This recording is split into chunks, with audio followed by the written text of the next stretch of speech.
அவதரித்த தர்மத்தின் தலைவனே, எளிமையாகவே வாழ்ந்த ஏழையின் இமயமலையே, உழைப்பையே உண்மையாக உரைத்த உத்தம தலைவனே, உள்ளத்தால் உலகை வென்ற உலக நாயகனே, தன் நலத்தை புறந்தள்ளி நாட்டில் குலைத்த கர்ம வீரரே, ஐயா, இனிய பிறந்தநாள் வாழ்த்துக்கள்.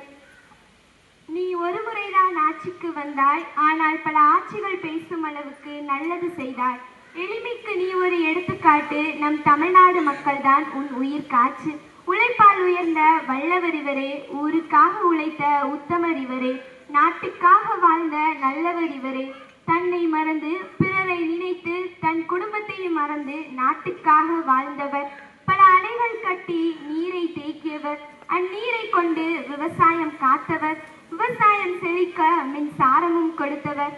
பயிர்கள் விளைந்தால் உயிர்கள் வாழும் என்பதால் விவசாயத்திற்கு பல திட்டங்களை செய்தவர். ஆற்றினிலே இமயமலை, அன்பினிலே மேருமலை, எத்தனையோ ஆட்கள் உண்டு, ஆனாலும் இவரை போல யாருண்டு? தனக்கென வாழாததால் பெருந்தலைவர் என்றானார். தர்மத்தின் தலைவனாக தரணியிலே வாழ்ந்து வந்தார். இவர் வாழ்ந்த காலமே காவியமாய், இவர் வாழ்ந்த வருடங்கள் பொற்காலமாய். பல பேரறிவு கொண்ட மாணவர்கள் மனதில் நம்பிக்கை நாயகனாக இவர் முகம் மட்டுமே. பொருள் தேடலில் இவர் இறங்கவில்லை, செல்வ வளத்தை இவர் சேர்க்கவில்லை. இதனால் தானோ இவர்